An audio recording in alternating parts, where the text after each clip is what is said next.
नमस्कार, मैं आभा शर्मा जवास प्रभु की इच्छा से आपके सम्मुख ब्रह्म पुराण का संक्षिप्त रूप लेकर उपस्थित हुई हूँ।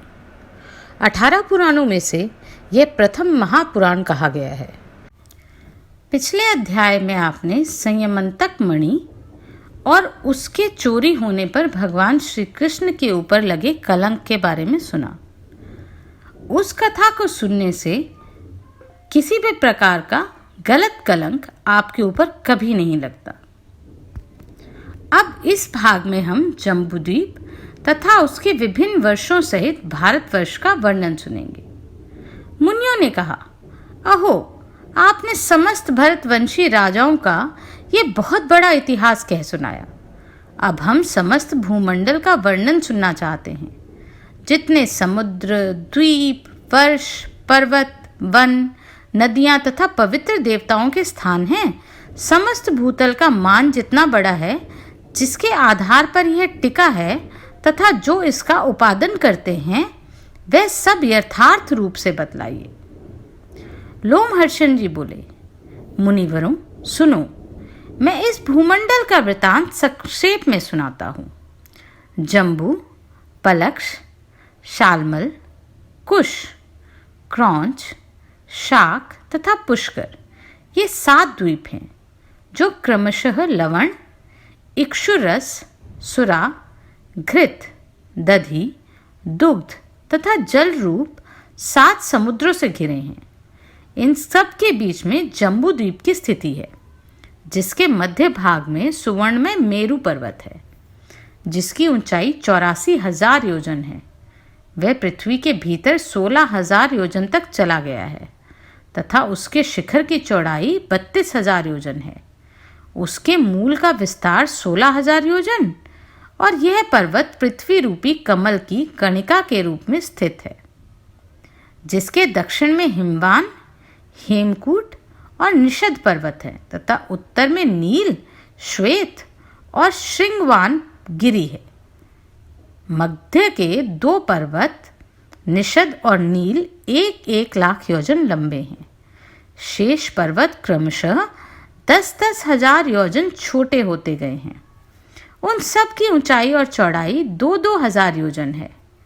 मेरु के दक्षिण में भारतवर्ष है, उससे उत्तर किम पुरुष वर्ष तथा उससे भी उत्तर हरिवर्ष। इसी प्रकार मेरु के उत्तर भाग में सबके अंत में रम्यक वर्ष, उससे दक्षिण में हिरण्य वर्ष तथा उससे भी दक्षिण में उत्तर कुरु है। इन 6 वर्षों के बीच में इलावृत वर्ष है, जिसके मध्य भाग में सुवर्ण में ऊंचा मेरु पर्वत खड़ा है। यह वर्ष मेरु के चारों ओर 9,000 योजन तक फैला हुआ है। उसमें मेरु से पूर्व मंदराचल, दक्षिण में गंधमादन, पश्चिम में विपुल तथा उत्तर में सुपार्श्ववर्त की स्थिति है। इन चारों पर्वतों पर क्रमशः कंदम्ब, जम्बू, पीपल और वट ये 4 वृक्ष हैं, जो 1100 योजन के विस्तार के हैं। वे वृक्ष उन पर्वतों की ध्वजा के रूप में सुशोभित हैं। वह जम्बू वृक्ष ही इस द्वीप के जम्बू द्वीप नाम पड़ने का कारण है। उसके फल विशाल गजराज के बराबर होते हैं।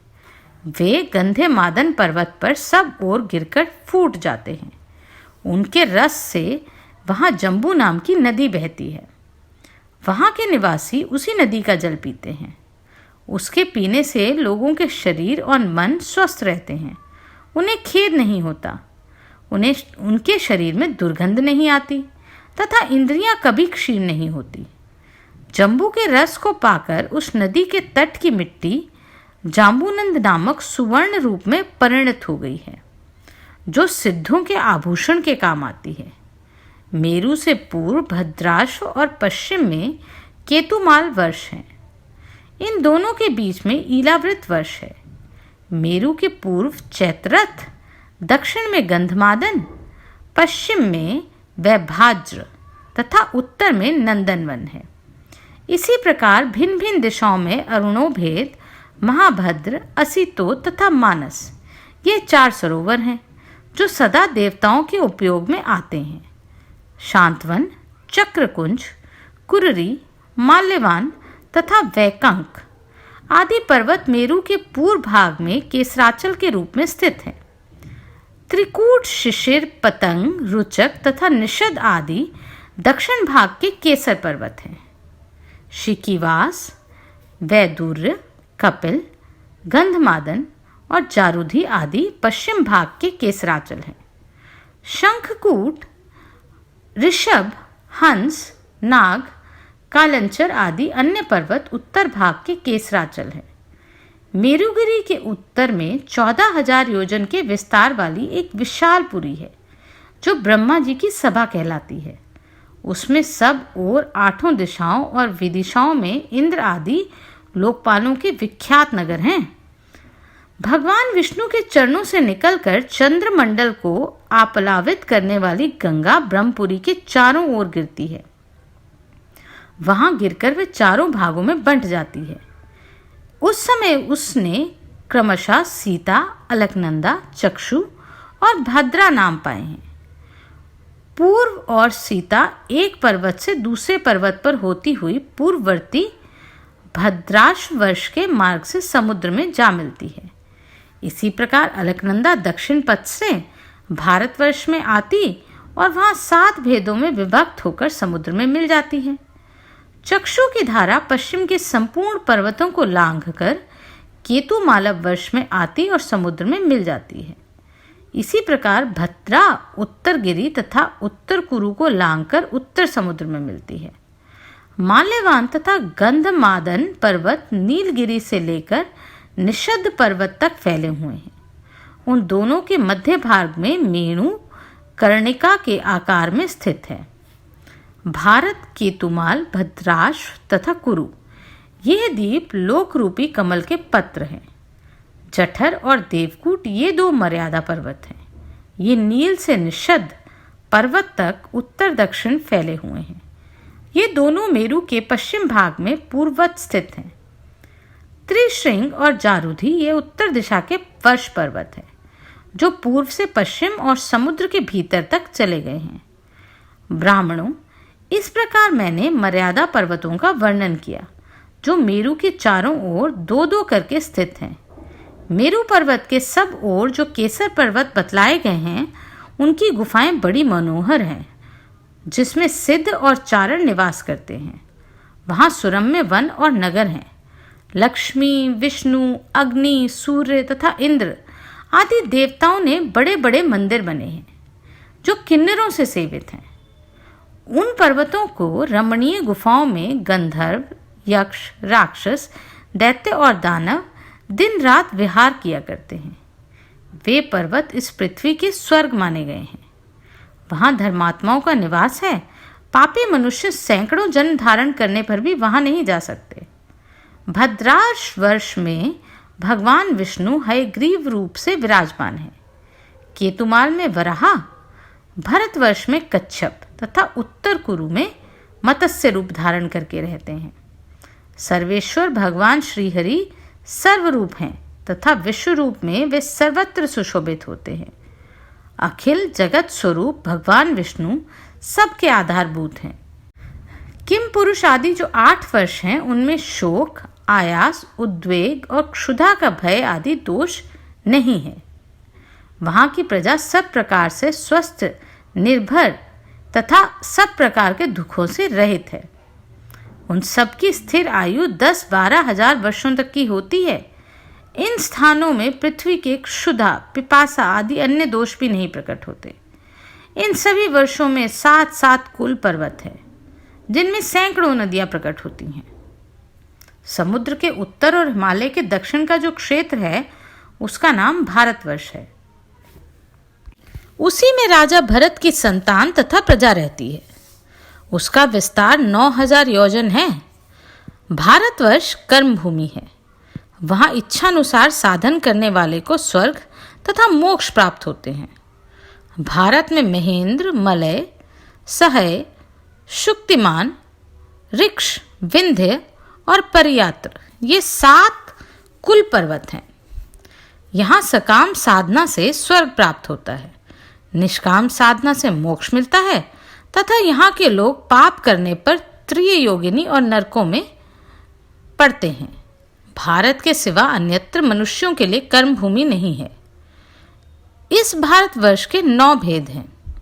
इंद्रद्वीप, कसेतुमान, ताम्रवर्ण, गभस्तिमान, नागद्वीप, सौम्य द्वीप, गंधर्व द्वीप, वारुण द्वीप तथा समुद्र से घिरा हुआ यह 9वां द्वीप भारत। यह 9वां द्वीप दक्षिण से उत्तर तक 1000 योजन लंबा है, जिसके अंदर पूर्व दिशा में किरात तथा पश्चिम दिशा में यवन रहते हैं।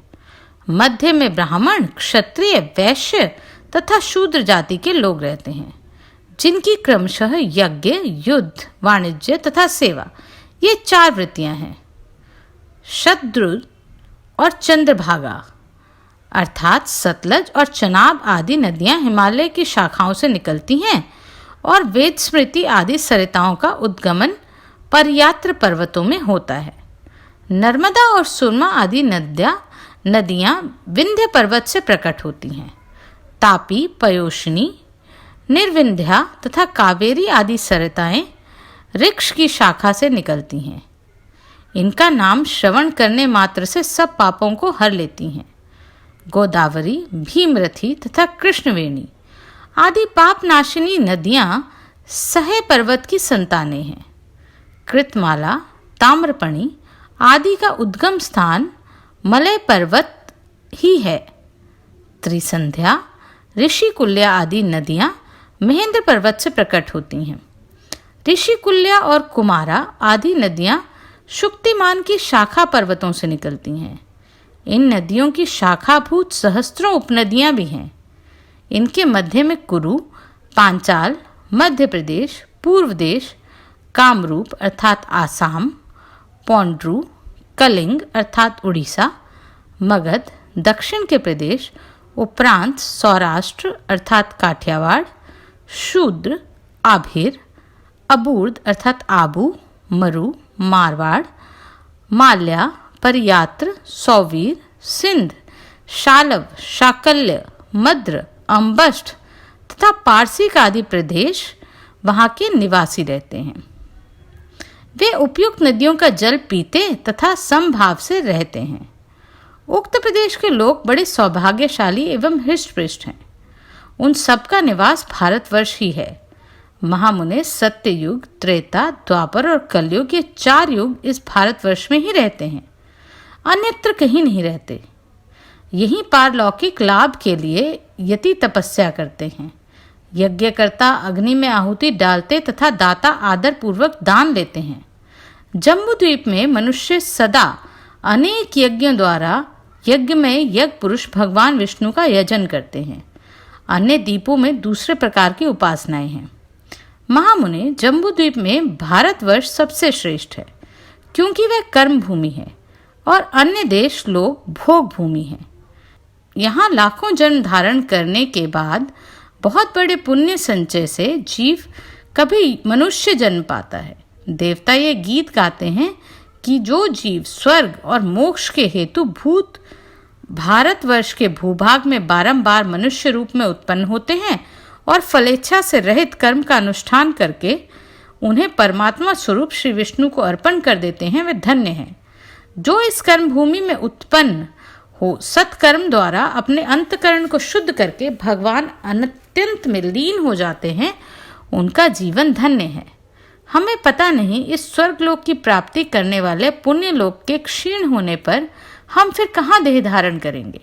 वे मनुष्य जो भारतवर्ष में जन्म लेकर संपूर्ण इंद्रियों से संपन्न है, धन्य है।